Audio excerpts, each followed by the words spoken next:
Good morning, everyone. Yes, it is a wonderful day here.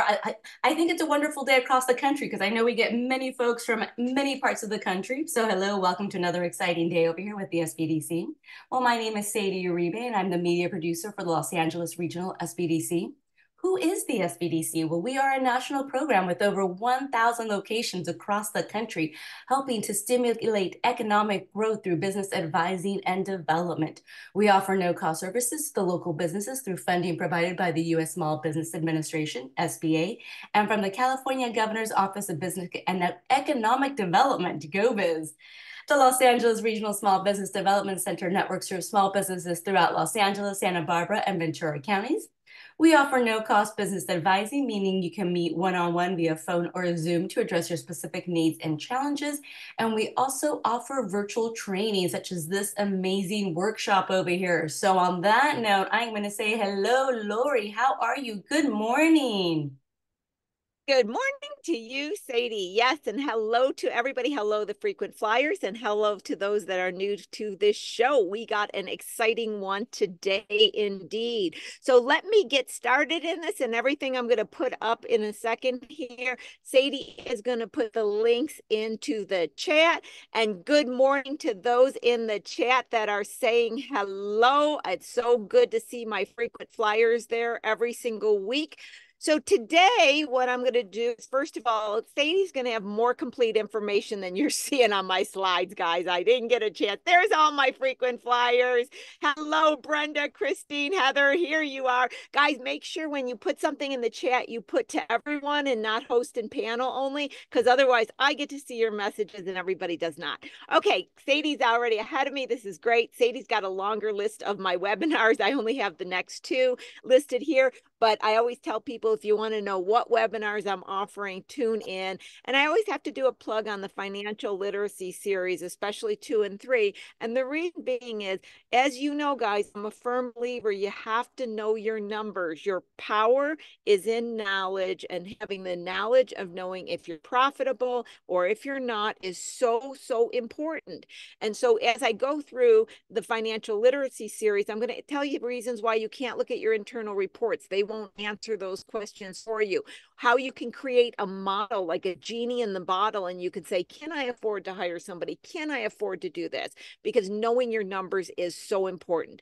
Okay, words of wisdom. I got a slide more as a memory to talk about things. Not a lot of copy on here. I wanted to, based on last week and a bunch of questions about the EIDL loan, I made a promise that I would bring up the EIDL loan this week. So this is my reminder to discuss it. Okay, first of all, hate to be the one to say this, and I know you guys are still asking this, but there is nothing on the table about the EIDL loan being forgiven. Okay, nothing on the table about the interest being forgiven. Now, I can't say I can predict everything in the world. I can't. But guys, I don't see this happening just based on the congressional legislation that these loans were backed by. I don't see them changing that this is suddenly going to be forgiven. So if you're holding your breath, hoping that will happen, I just don't think it's going to happen. Okay, I want to talk about two things. They're going to be a little confusing, but I'm going to put them in the order the best I can. And I know if you don't have an EIDL loan, this doesn't pertain to you, but if you do, it's real important information. Now, if you are behind on payments, I'm going to tell you what happens. So when you get behind on payments, there is a period of time, usually about 6 months, to where it goes into default status. When it goes into default status, then there's a period of time, and it's kind of debatable. It can be a month, or it can be 2 months, when it gets taken off. I'm just going to use really plain language. I'm not going to use legal words, but it gets taken off or removed from the SBA, and it gets placed on the plate of the U.S. Treasury. I'm going to say it that way. So it goes to the U.S. Treasury. Once it goes to U.S. Treasury, it's going to them for collections. And once it goes to the U.S. Treasury, it cannot come back to the SBA. So once it's at the U.S. Treasury, it's there. And what happens then is there are collection agencies that the U.S. Treasury is utilizing that begins making calls, et cetera, to you. Okay. And now, if you are making payments, are up to date on your payments, you're behind on the payment, but it hasn't been contacted by the US Treasury yet. This is the part I want to explain to you. There is an option for a hardship, and it's actually called that. Now, the cool thing is, if you apply for hardship, which you do online by going through your My SBA portal, there's a button you click for hardship. You can get a hardship where you're only paying 10% of your payment, 10%. So whatever your payment is, you're only going to pay 10% of the payment for 6 months. And if you applied for hardship before, you can apply for hardship again. They're allowing multiple hardships. The first one usually is just a click a button. After that, it may be a little bit longer. But this is a great way to reduce your payment for a period of time. Now, the interest is still being charged. You have a balloon payment on the end. I don't want to give the impression this goes away, but I've got several clients that are having a hard time making the payment, and you would rather do that than have it go to the US Treasury, because once it goes to the US Treasury, and I got to tell you from experience from my clients, the collection agencies are very aggressive.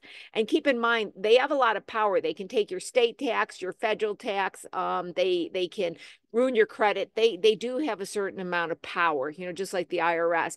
So by clicking the hardship before it goes there, you can utilize that. But once it's at the US Treasury, you do not get this choice of a hardship. Okay. So you've got my information in the chat. Anybody need more information on it or need assistance, just reach out to me. But I'm really trying to let people know about this hardship option, because it's not easy to find, it's confusing, and you do have to click into My SBA to even find the button. It's not like you're going to find it by Googling, so a lot of people aren't aware of it, so I want you to know that.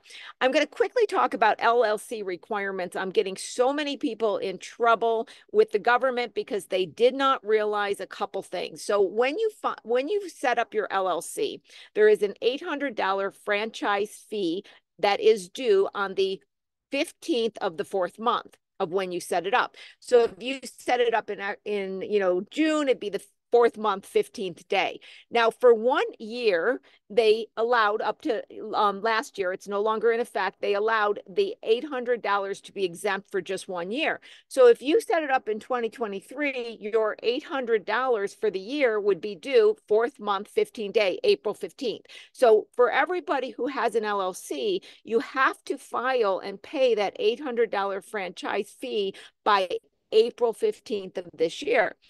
I know a lot of people that didn't know they were aware of it. They didn't pay it. And the problem is they haven't caught up with a lot. So there's still time to get under the radar. But if you don't pay it, your company goes into suspension. You cannot close the company until you pay it and the fee. So it becomes this loop. You can't dissolve the company. You have to pay it.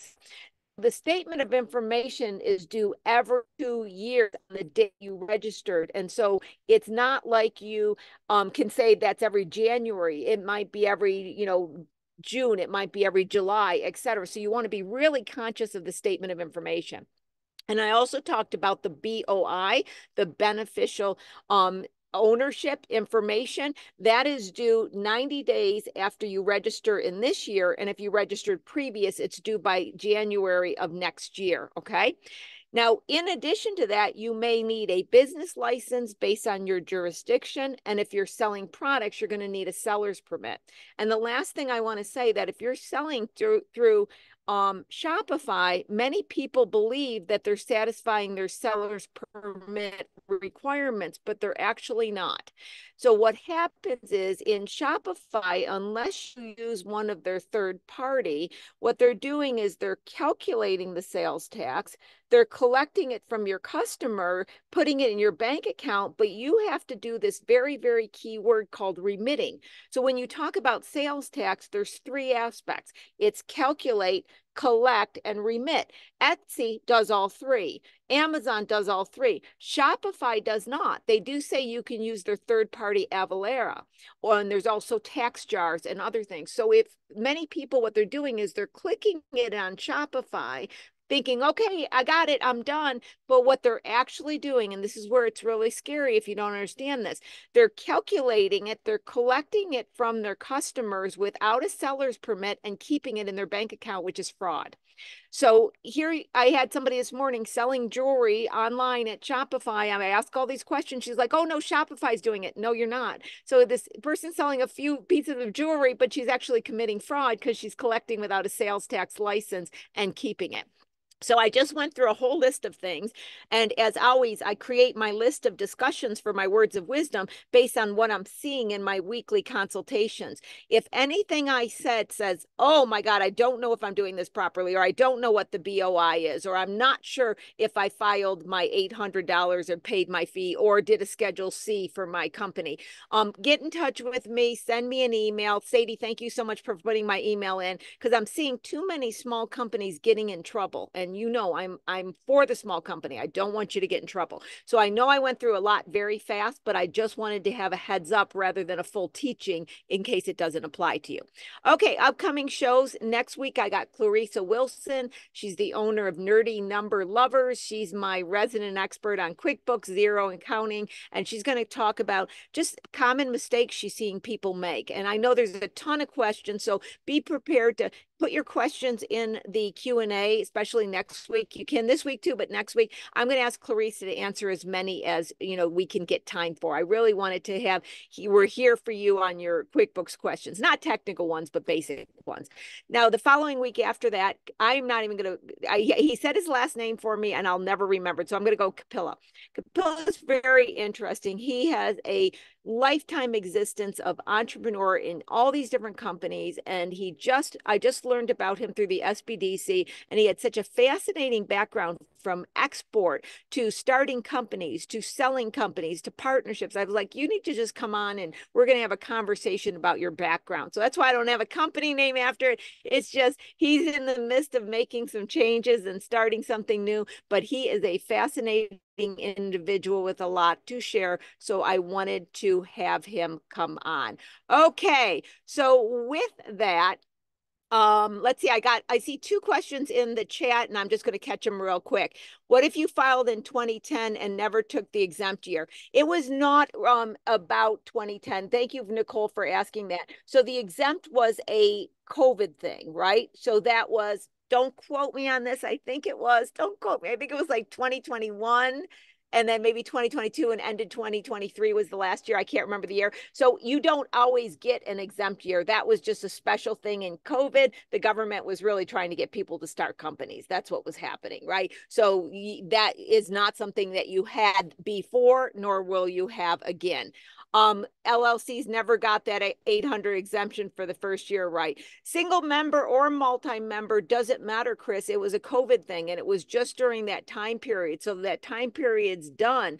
And at this point, it's off it's off. It's back to being paid. So hopefully that helps understand it. I should have mentioned that the exemption was just a special requirement for COVID. I was really trying to say to people, don't think this exemption keeps lasting, because what happened is so many people started within that time frame, didn't pay the 800 and didn't realize there was an 800 to be paid. So that's the thing on that. Anybody need to reach out with me with more, get in touch with me. Let's get to some fun things. I'm real excited to introduce my next guest, Chris Marquez. As a sound engineer, Chris uses his musical experience and production skills to arrange and create auditory adventures. Over 2 decades of performance experience as a guitarist, along with a solid formal education in musical studies and engineering, has led to Chris's lifelong commitment to music. With roots in Denver, Chris started his career playing live gigs ranging from big band and blues to funk and neo-soul, all while developing his skills in live sound and engineering. And in 2014, the music scene lured him to San Francisco, and a year later, he joined Hyde Street Studios as an engineer. Now living in Los Angeles, he continues to focus on combining his love of experimentation with a passion for analog gear. He creates, recreates, and experiment to transform simple sound into something you can't help but listen to over and over. Chris, Welcome to the show. Hello. Good morning. Thanks for having And me. I was saying, you look so official in your sound studio there. Yeah, this is I my was telling home. him he should be the host. He looks so familiar. This is your home. This is where you live. Yeah, Okay. this is I'm my home really studio. excited to be that's pretty cool. So you are my very first musically talented guitarist. How about that? How about that? You are I'm honored. you are the first. So what when I was growing up, Chris, I had a little like flutophone or whatever they called those Hmm. things. Maybe somebody knows what they were. And I liked playing with music, and I liked writing, but I came from a family that said, you can't make money at that. That's really cute, but now you need to go, I came from farmers, right? Hmm. Farmers don't think any of those artistic things matter. It's only if you get paid money. And so I was never encouraged. My my brother played a little guitar and everything, and I was even told I couldn't sing. So music, even though I love it, it was never something I explored or had a familiarity with. And so it's always been of interest to me is what is that world like? What is it like to be a musician, and what is it like to play in a band? And I know that a lot of our audience probably doesn't know either. So let's step back to when you were a kid, did you always know you wanted to be a musician? How did you decide to go to school for what you went to school? How did all that come together? Well, yeah, I've always played music since a kid. Had a drum set as a very young kid, and then kind of got involved with school orchestra, playing violin. Um, Okay. Played guitar after that, um, and a lot of bands over probably 15 years. Kind of worked into the gig circuit a little bit, kind of doing the all night cover band sort of thing, playing around Colorado mainly, ski towns, stuff like that. And that was working to an extent for a while. But then it kind of started to evolve into looking for other ways to kind of get some sustainability in the business. And I was always interested in the engineering side of things. Kind of had a makeshift home studio back then, and started getting involved with live sound, being the sound guy, and um, moved out to San Francisco, and well, actually, step back. I attended Musicians Institute here in LA back in 2004. Um, and then so once I went to San Francisco, um, I went to school for engineering there, and then got an internship at Hyde Street, and then that led to a staff engineering position there. Um, yeah, and then late 2019 moved down here and just kind of keeping it going from there. Now, would it be, and like I said, I'm not a musical person, so you'll bear with me on my wrong use of language, okay? So, me being once again that, practical mindset. So, when going into sound engineering, does that have more of a stable existence than like playing in a band? You know that saying that everybody says everybody that wants to be an actor is really waiting on tables? You know that concept? It seems to me in the band that there are few that make it and then a lot that don't. The percentage of odds are somewhat against you. You tell me any of this that's not correct. It's my belief.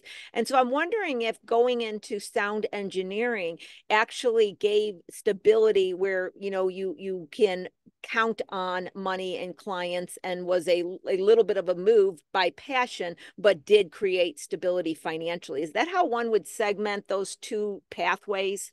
For the most part, yes. The benefit is you're not tied to a group of people, as in a band where you kind of go down with the ship if it's slow or whatever, if there's any issues going on there. So, the engineering kind of led to working with more people. So as, you know, one person slows down, other people are picking up, and definitely led to more consistency for me, versus, working on one single project with, a small group of people.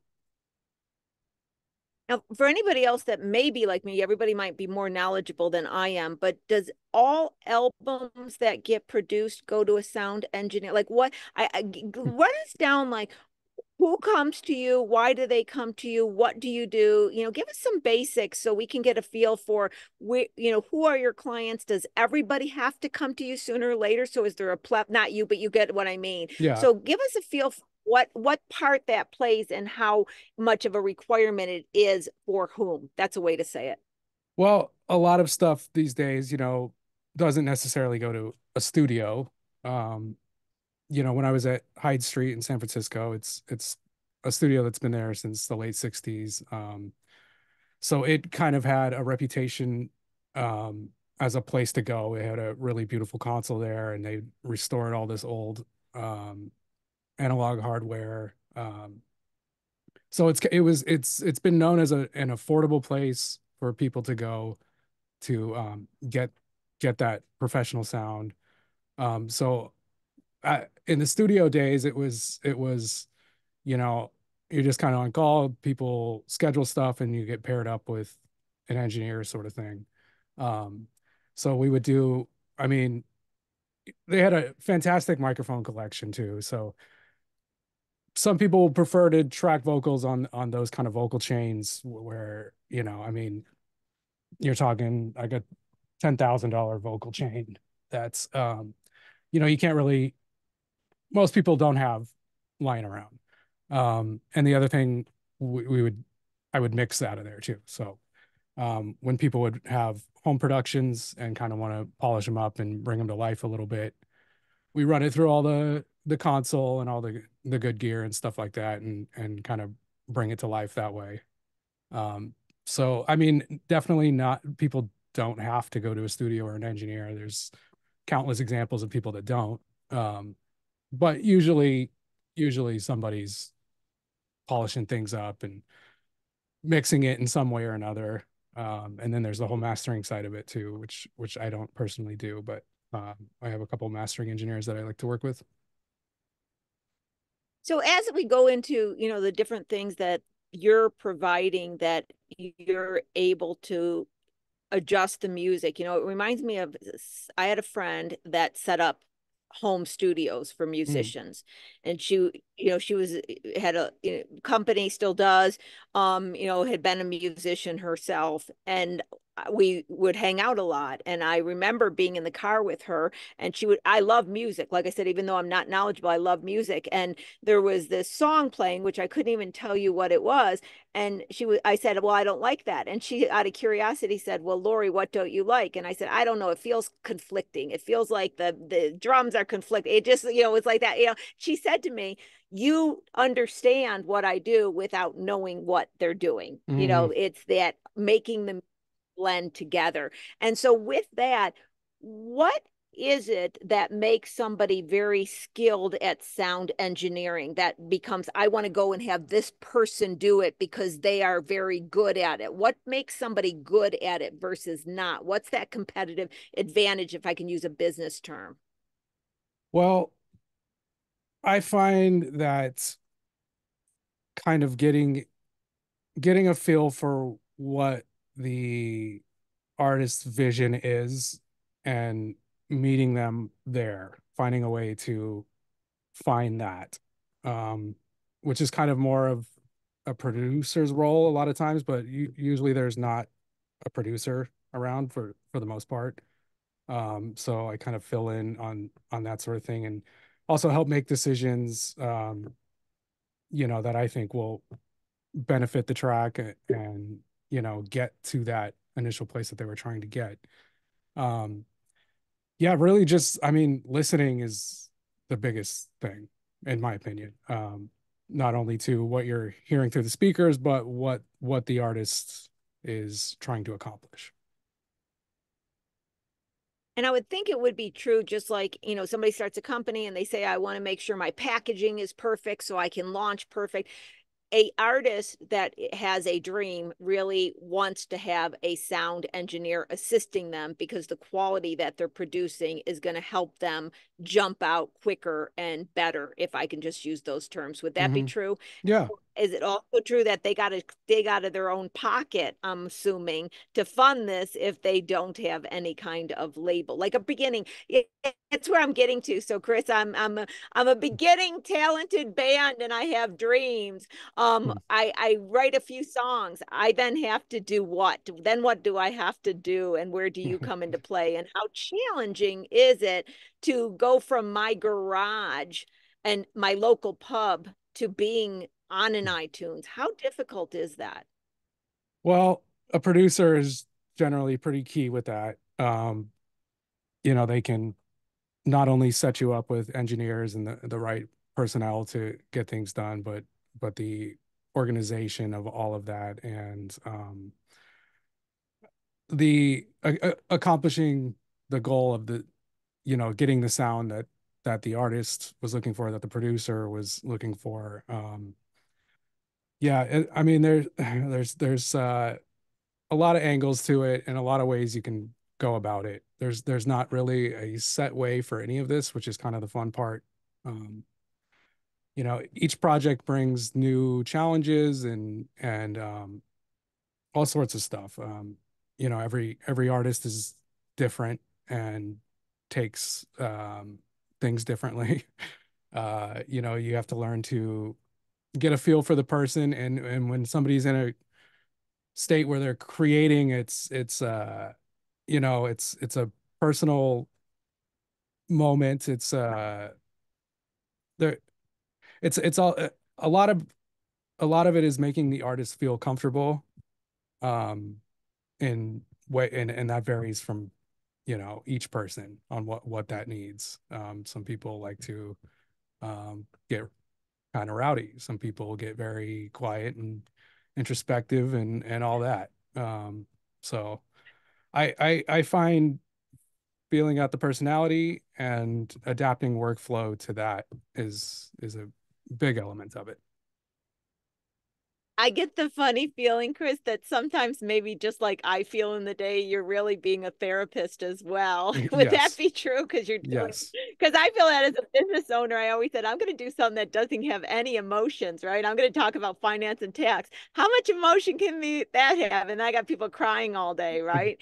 So Yeah. I get the impression that it's like, part that human interaction, because if the artist doesn't feel within, they're not going to create the best either. So you're Yeah. really giving them an environment to be who they need to be to create this product at the end, but it's still a process. You're laughing. Yeah. Is Well, that yeah, absolutely. I mean, I've seen, things go a lot of different ways. People can get really upset if they're not doing what they think they can do. Um, yeah, it's always different. But yes, definitely a little bit of is there any therapist in one there. story with no names that you can tell us any Oh one time man. that, like, you don't have to put any names, but like this person or anything to give us can you take us into your world for a second? I'm too I curious. You know how curious I am. One of the stranger ones was this guy came in, he was a rapper from out of state and just a SoundCloud kind of guy, but this guy showed up and was unlike anything I've seen. And he had a a big gallon of milk in the booth, and he was just drinking this gallon of milk as he was. That's all I want to say Now about that's it. not what you would expect. When you said gallon, I was like, of No, milk? no, no, Okay, of that milk. would not be expected. Yeah, I mean, yeah, there's all sorts of stuff. Um, you see all sorts of And how different long does workflows. And it take? Like, how long are you interacting with the same person? Could it be a day? Could it be a week? Could it be a month? I well, mean, how long people in your life? a lot of times people come in and they book 3 hours and expect to record, mix, and master and have everything done in 3 hours. So that's pretty common. And I can get it somewhere. I'm not gonna say that it's finished at that stage, but Right. but then I work with some clients where we spend, you know, 3-4 months on a song. Um, you know, tedious edits going into, getting 15 tracks from an instrumentalist and then going through and comping bar by bar and piecing everything together, and really just tedious editing. And so it's, again, it comes back to it always kind of being different. Um, the 3-hour ones are refreshing sometimes. It's tough because you can get things better with a little more time, but as long as the client leaves happy, you know, that's the end goal. Yeah. Everybody always wants to know with any company, independent of what the company is, and you see it all the time on the show. How do you market? Do you run ads? Do you do this? Marketing, do you use that? I have to believe that yours has to be somewhat of word of mouth or association, which is kind of tied into people who do service-based businesses. Like, I'm not going to run an ad that says I do, business consulting. It's more like a word of Mm-hmm. mouth, but yours has to be very more so. So talk about the challenges and what you've learned about niche marketing to the degree you have to. And then, and was it scary to go out on your own? Did you have a first customer? I threw a lot at you, Chris, but tell us the stories behind all that. Well, as far as going out on my own, it's kind of always where I wanted to be in one way or another. So not really a choice for me in a way. Um, Yeah, I get that. and word of mouth has definitely been, that's how 90% of my business has come through. When I was at Hyde Street Studios, I mean, you're in there every day, you get new clients all the time. People come back, some people don't. Some people are just in for one session, but a lot of times people, if you have a good session, they call, they request you again. And then even after moving down to LA here, I still, the majority of my clients I've known from up there. So yeah, and then sometimes they'll recommend, a client will recommend me to somebody else and that sort of thing. Yeah, all about just kind of slowly building that network and and waiting it out and see who comes next, sort of thing. I don't know if, running ads, I just I don't Yeah. I don't see how that would, yeah, help me in my situation. Um, yeah, it's I weird. don't either. Yeah. Yeah. So are there I'm saying it organizations, but it could be a club or something. Where do you go to make sure that you get, can I just say, exposure, or people know about you? Hmm. Because obviously challenging when you're just having to wait and hope a word of mouth comes. So what do you do to put yourself, I guess, in the circles? How do you get, what kind of circles do you get into? Well, there's NAM, which is the big annual convention in Anaheim, which it's all music gear companies, and so there's a lot of networking that goes on there. Um, I'm a part of a platform called Engineers, which was created by Kendrick Lamar's mix engineer Derek Ali, and basically they're building this site to become kind of a hub to book engineers through. Um, and it's kind of nice. Payments all handled through it. Credits are handled through it. It kind of takes away a lot of the am I going to get paid aspects of the job. So that's a pretty cool site that they have going there, where artists can go on and look through engineers of different backgrounds and find someone that they think is going to work for the project. That's all mixing related. Um, so yeah, I mean that's been cool to get through, and you can go through and you can hear the work that people have done and stuff like that. Um, so that's been helpful. Being in a band and then being in a sound engineering position for all this time, you've seen the iterations of music. Let's just say the iterations of music. Yeah. What would you say has been the biggest surprise that you have had in either the types of music or the types of people coming out on the scene, or how music has morphed? I mean, I know even from my own life, starting out with Ted Nugent. I was a big rocker and Black Sabbath and all that. And then it went through the grunge bands, and then it went through, I can't even know all the episodes, but it's like, for me, even I look at it and go, wow, it just seemed like things changed quicker, new types of music, and then electronic music, which I'm not a fan of. But what I'm just saying is, as you watched all these different genders come through and all these different changes, what's been the things that you have thought? What has been surprising about music for you? I think the ability for people to create and release on their own without um, label help or anything has really been the biggest thing. I mean, there's just so much music now. There's every day, it's just it's so much coming out because people can produce stuff at home um, and release it themselves. They don't have to go through all these channels and gatekeepers and stuff. So with that, I think a lot of genres have evolved a lot quicker and new genres have come out. And it's been the last like 10, 15 years have been pretty interesting and all that. It really has now. Like I said, I just know enough from being in the distance, and I know that many artists were, can I just say, maybe harmed by record labels. They were not provided with that much with record label. I'm trying to use the right word, but you get where No, I'm that's going, right. right? Yeah, yeah. I was trying to be polite, but I Yeah. always felt as though the record labels were like the evil of the music industry, in some way. And I may be right or wrong. I don't know. It's my sayings. But as people were able to go outside the labels, what did you see happening? Like, how did the labels respond? And I'm not saying to keep to a percentage, but is the majority of people still going through the labels, or is the majority of people going outside the labels? And are the labels losing their power? I know that's a lot, Chris, but Mm, I'm just too curious on all that. What's your thoughts? well, there's definitely more that is not associated with labels because everybody can release freely.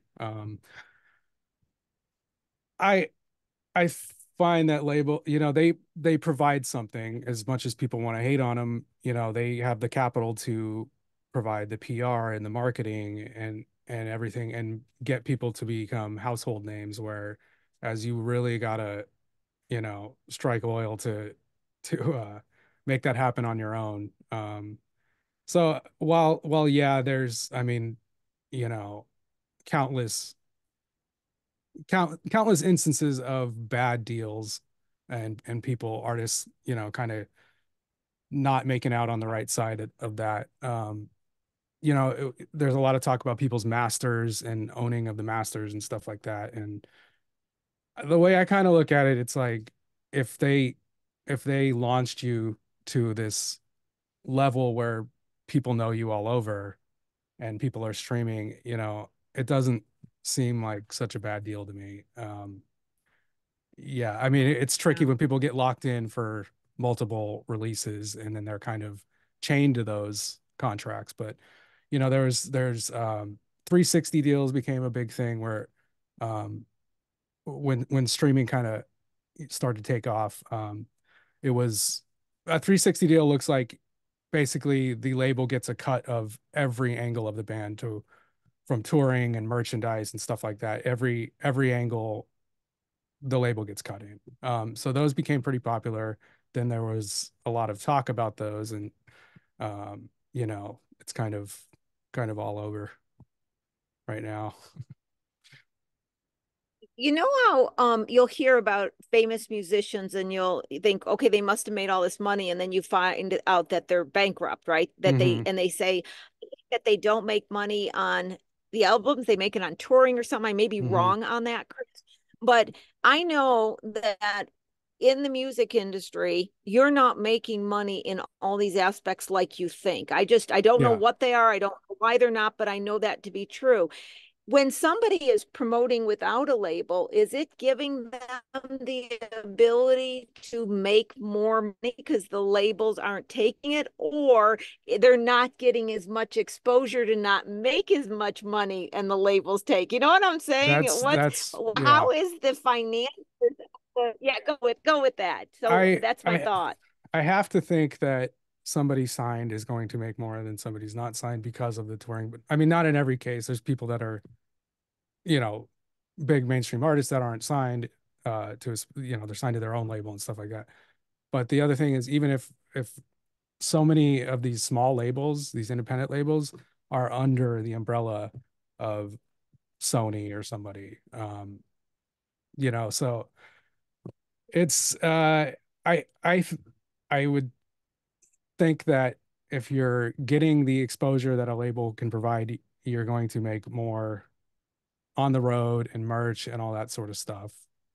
But it all depends on the contract too, you know. Yeah. So it's still the golden dream eventually to get under a label. No, for many, it's I still the would say golden less dream, I'm assuming. less than it used to be because people know that they can do it without them, but it takes a lot more work and personal investment.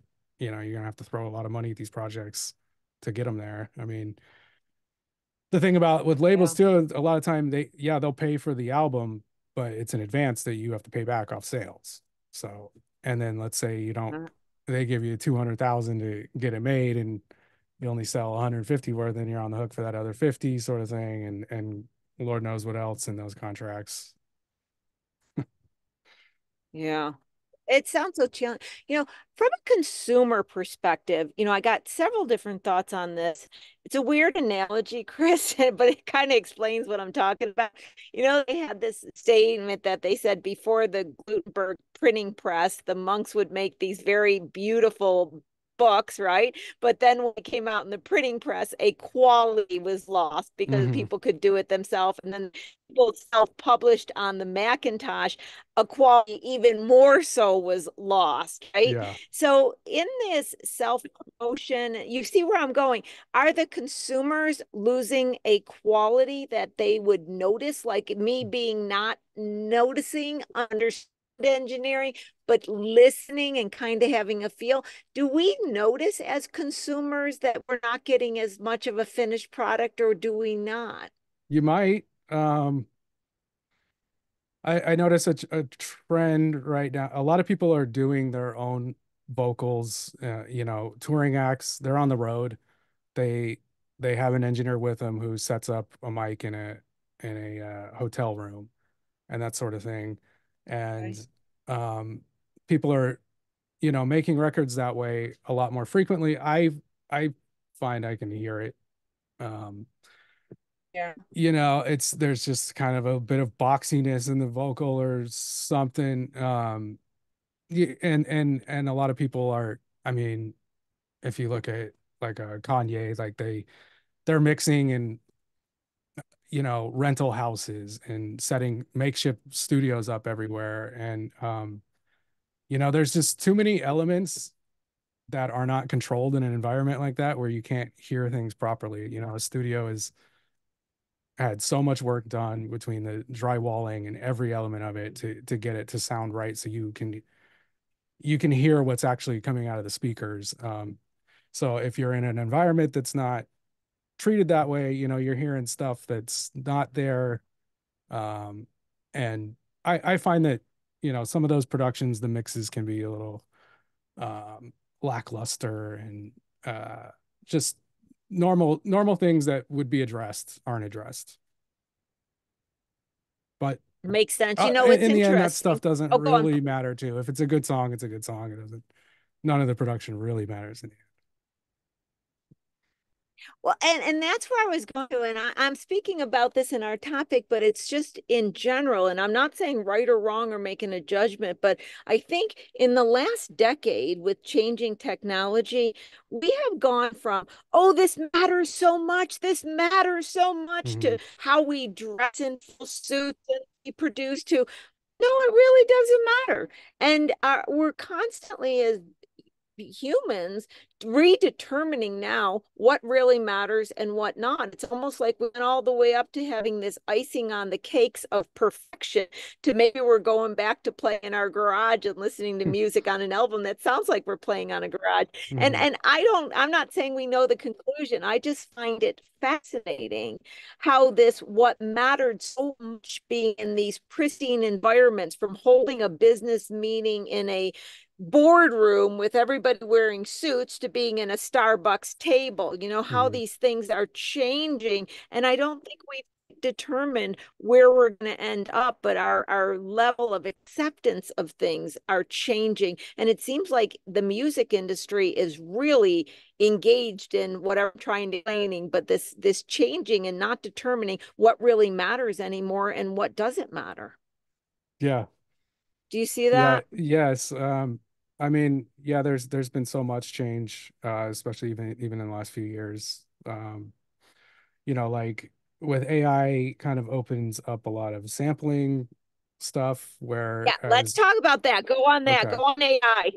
Well, Yeah, okay, so talk about that. in the 90s, in the early 90s, you could sample pretty freely. There wasn't any laws at that point. That's why so many of these old tracks have, samples that everybody knows.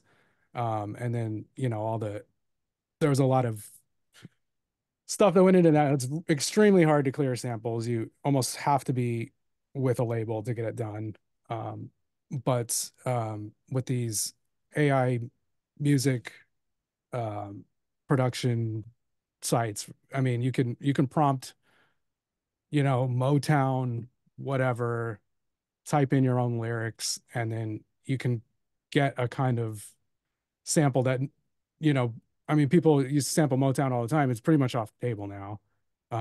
So now you can kind of get that because we're kind of at this stage where, I mean, I would imagine at some point if you type in Motown into a prompt, eventually that's going to trigger some sort of royalty thing, I would imagine. But as of now, it's not there.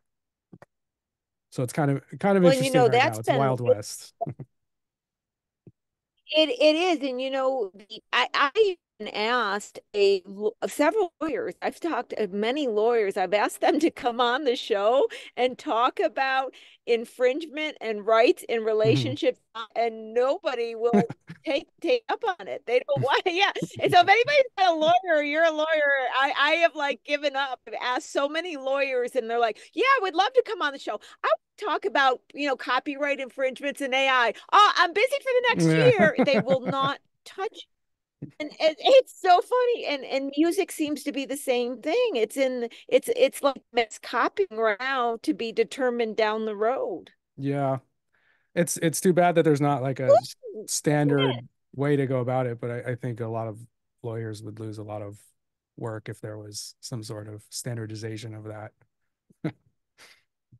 Yeah, yeah, absolutely. Who's winning in this turmoil right now? Are the Oh. artists able to get more out, or who's winning? Is any winning in it? Is it just kind of a thing mess right now? If you're getting paid 0.003 cents a stream, I don't think the artist is winning, but Oh, um, I mean, it's nice that you can, it's easier to make stuff now. It's more accessible for people without large budgets to be creative and make their projects, and I think that's a good thing. But I yeah, mean, as far as getting paid off of streaming or anything, I mean, good luck. You can get a little bit yeah, here and there, but yeah, you yeah. you you really, really, really gotta get a lot of streams to make any sort of income off of it. I have another thought, Chris. It was something I noticed in myself. Okay. And I want to get your thoughts on this. So all this music that I put in my iTunes and I listen to it and I like it and I, listen to it all the time and I love this song and I love this song. And I was driving down the road listening to something and I realized at that moment, don't ask me why it came to my attention, but I had about 15 songs in a playlist that I liked. I did not know one of the artist's name. Mm, I okay. didn't Uh-huh. because I just listen to a song, I Hmm. save it, and I put it in. I didn't know. I mean, there was a couple, maybe if I was asked who sings these songs, I Hmm. wouldn't have been able to answer it. And it was a thought that came to me. And then I recalled how you would listen to, okay, this shows my age. I always tell guys I'm old, but you get an album and you were trying to pick the needle up to go through the song you don't like to play the song you liked, right? And but you had to buy the whole album. You Yeah. couldn't just, and I knew I bought this album. And I wondered, Chris, am I the only one that doesn't relate the artist anymore to the songs? And I maybe am cheering songs and not artist anymore. Does that make sense what I'm asking? Yeah, it does. I don't think you're alone on that. I think especially kind of if you have Spotify on and they give you your Discover Weekly or whatever, and you know, you hear something that you Right. like and you add it, you know, that's great. But a lot of things, a lot of times people talk about, you know, fan engagement between the artist and the fans, and building that, you know, relationship, and that's what email lists are really important to the artist, because it's direct communication. So you know, you can fill them in about new projects, and then that getting in touch with the fan directly, I think is extremely important in regards to something like that. So you know, yeah, you like this song, but you don't know who it is. So really, what that's not doing the artist any good, you know. No, Um, no, they'll it's get that not. fraction of a penny Yeah, for the play, but um, you know, so that a lot of people it emphasize that really, building a connection with the fan base, and and some sort of personal connection, offering exclusive releases to you know, email subscribers and stuff like that to keep people engaged. bands really have to be expert marketers and Yeah. self-promotion more than ever, don't they? It seems Hmm. like, before you could sell an album, now you got to sell a song, who sings the song, why you want to listen to another song. You It got to have a seems like they're video. more about self-promotion. Oh yeah, video as well. Yeah. So does that mean that the real key still is the live? Are we, with all the talk of AI, and is it still about having the physical experience of listening to the band, even if it's at the local dive? You're at least having a relationship that whole night with the band versus just a song. I think so. I think live performance is pretty essential, in my opinion. You know, if somebody sees you performing, it's a completely different thing than hearing your track on Spotify. It's a personal connection that keeps people coming back, you know, keeps people interested, and to me, that's a huge part of it. Do you It think seems to be sound less emphasized. engineering will? I'm sorry, go It ahead. does, yeah, Yeah. it does. Yeah. No, no, no, I interrupt. Do you think, do you ever, not to be negative in any way, but do you ever worry that sound engineering will be something that people won't care about in the past, that the AI will take it over and people will do it on their, or do you think eventually, like many things, will to a, can I use the word appreciation? Appreciation of the sound and appreciation of what that, or will it be just a niche for the bigger labels? Where do you think it's going to go with all this, or any clues? I gotta believe, Chris, you wake up at night thinking about this sometimes. Yes and no.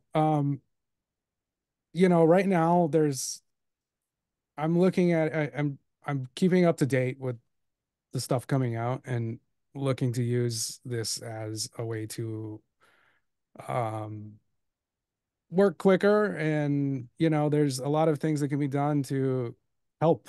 um and you know, they have like some AI mastering services where, you know, you input your track and then they master it. um and I've A beat it to uh a real master from a human, and it's not even close. I mean, and there's the element of taste, and I'm really not terribly worried. I just want to keep up with it and know what's going on with the technology.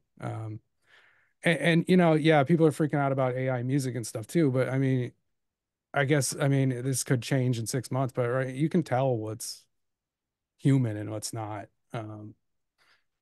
pretty easily. It is getting better and better, so that might not be the case in 6 months or something, but um, I think people relate to human stuff, if you hear somebody singing a really good performance, it does something versus some, you know, catchy little pop thing that was, it's just not the same to me yet.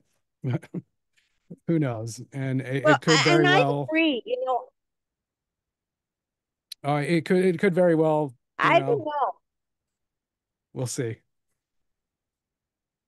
I think you said something really key, Chris. It's the experience, it's the human experience, it's the connection. And I think whether we're talking about having someone to discuss your finances with or listening to music, there is a human spirit, not trying to get, down a real road, but there's a human spirit element of communicating where a human generated something rather than an AI.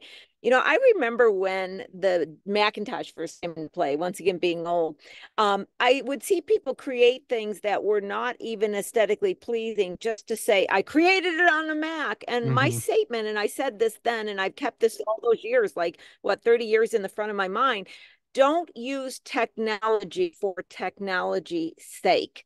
And what means that look at what you're producing rather than just for the technology's sake. And I think at first humans get in love with new gadgets, and Hmm. then eventually they go, I really did this, that aspect. And I think that's where maybe I'm in love with new gadget and what can I do? But at the end of the day, having that interaction and the interaction, AI just seems to always produce the same. It's a monotone of everything. It's not new and creative and fresh, and so I'm voting for humans, Chris. I'm Yeah, voting for humans on this. yeah. Maybe we can all get along with the But robots too. you know, yeah, well, and I think, eventually things become a tool. Hmm. And when it gets over being, it should replace everything. I still remember, when the biggest thing was we were going to be a paperless society. Well, I Hmm. still see paper around, and we were going to be a paperless society how many decades ago, and that, still has not happened. But outside of the AI, and if this is going to take over and this is going to take over this, a business perspective, and you're in the right position as this, do you know my perspective on things? And that is, if I can communicate this right, so it's my articulating it. I think all this, who is benefiting is the small businesses, the solopreneurs like yourself, the solopreneurs or the small companies, because we don't need to be a label where we're selling a million of anything. We don't need to Hmm. be a corporation where we're selling a million of products. What we get to do is find enough customers to pay a high enough price to cover our expenses and have a wonderful life and have a passionate and freedom. So I think when you look at it, you might have this group of people that want to do it on their own, this group of people that get up to a label, but this group of people that seek out Chris to have that personal experience, make sure the sound is we want to be, have somebody that will listen to them, and that is enough for you to create your company and your freedom and your existence. And I say that to everybody in our audience. I think that if we get out of our head that we got to grow the company to someday to be the biggest and take over and have all this market share and say, hey, can I get whatever a handful in my world of awesome people that are my Hmm. customers that I love working with and love doing it? I think that's who can win. Your thoughts on that? Yeah, I mean, yeah, that's couldn't have said it better. There's just a ton of possibilities right now, and I'm interested to see what comes next. I'm trying not to be fearful of AI and all that. I guess if it's going to take my job, it's probably going to take everybody's job. So, well, we're all in it Well, together. exactly. are. And my last thoughts was, I remember, and this is so long ago, but I remember being like 20. I started my company like 23, 24. I was about 25. I'm telling you my age again, but I was typing on a typewriter an invoice for a customer. And Hmm. I had my own little company for a year. And I don't know where this came to me, but suddenly I just stopped typing on the typewriter and I turned my hands like this and I looked at my hands and this, like, it just happened yesterday. And I said, these hands made my own income. In other words, I'm not working for a company. I'm not Hmm. under their control. These hands brought in money, not a lot, but I paid my bills. I paid everything. I was still alive.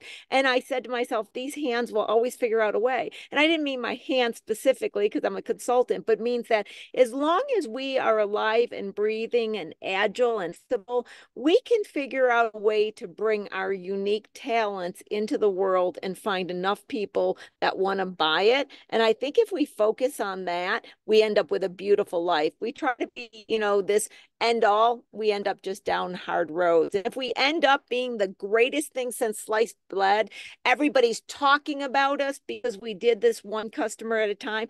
Great. But in the meantime, I'm sure you have a blast working with your clients and being in your studio and doing what you're doing. That's Definitely. all that really matters. Yeah. Here, here.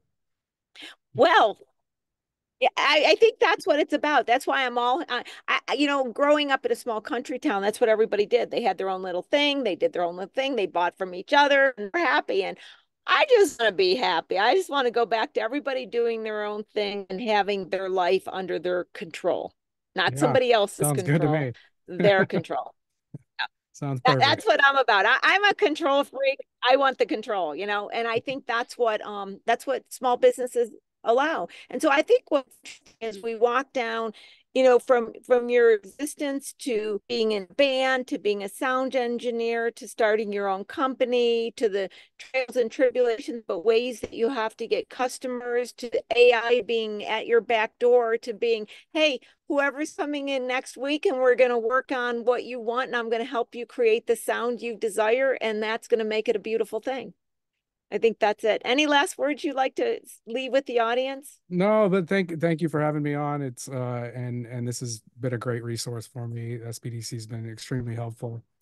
So I appreciate all you guys do. Well, you're welcome and thank you for coming on. We're hesitant to you. We're like, I don't know. I was like, Chris, we want to hear about your world because I don't, like I said, look at Patricia, fascinating conversation. Look at the Hmm. chat. Yes. Hmm. It's really interesting when we get to go in people's worlds that we are not in. And so that's what I found out so interesting about the conversation. So, Sadie, going to bring you back in. We learned a whole lot today, haven't we? And A I think you've whole got a bit lot. more of a background in that. Well, for me, I mean, like I said, I already know that every, session we have is going to be interesting, but I mean, we just covered so much. And like how we started off, it's like there was the fear from Chris of like, what exactly, how can we fill so much time? And I'm like, there's still more. We can still talk about more. I mean, I think my favorite comment though that I got is Lori is a Black Sabbath fan. I saw that in the chat window. Oh yeah, I was totally into heavy metal. In fact, you know what? When I was a teenager, I had a skull and crossbones denim jacket. I was really into heavy metal. I saw Ozzy Osbourne, and he was coming to my town after. Okay, guys that are older, he remember when he bit the head off the bat, and there was all this controversy. It was the next concert. And they didn't know if they were going to allow him because it was like Easter Sunday and he had bit a head off the bat. And I was like, Ozzy, I'm going to see Ozzy. Oh man, I was total heavy metal. And I would always say that, we would just beat up any of those punk rockers and all that, and all that. Yeah. And then I went Lori into the was a hat grunge and shipper. oh, I mean, oh, I was into the grunge bands, Nirvana and all that. I was totally into grunge when that came out. And now I'm just like all over the place with music. It's funny, I don't have a preference. I don't have an attitude about what I am anymore, but I do love music. Like I said, I'm not on this last thing. So about a year ago, I bought a American Indian flute, right? Here it is, this American Indian flute. And yes, it was a recorder. So I was going to learn how was to play this American Indian flute, right? So I ended up, after not being able to succeed, go to somebody lessons. And when I was trying to find somebody, he's like, well, you know, I also teach Beethoven and this. And I'm like, I just want to be able to toot on my flute and my cat's ears not go back. That's all I'm trying to achieve. I'm close. Not there yet, but I am close. So someday, to my audience, hold me hostage on this. I'll play my flute for you. Okay. Yes. And you know what? And you can have a that's session with Chris and you guys can there we record go. a single. Yeah. I toot on my flute. So every time I do, my cat goes, ah, and she runs out of the room. And now what she literally does is she comes and she puts her paw and she knocks it out of my hand. I'm like, you're a music. I'm just learning. Give me a break. Oh my God. Okay. Okay, guys, thank you so much. Those frequent flyers, they're here all the time. Just love having you here. And if you've been new to the show, yes, you never know what to expect on this show. Chris, thank you so much for giving us your time and letting us walk through your life and your experiences. I sure do appreciate that. Thank you. Sadie for always being there. Now, Thanks, Sadie's going to remain here as Chris and I go off. So that way, if you need my information, you need any links, you want to still communicate in the chat for a while, she will stay there. Bye, Chris. Bye, everybody. See you next week on Small Biz Talk with your host, Lori Williams. Bye. Bye.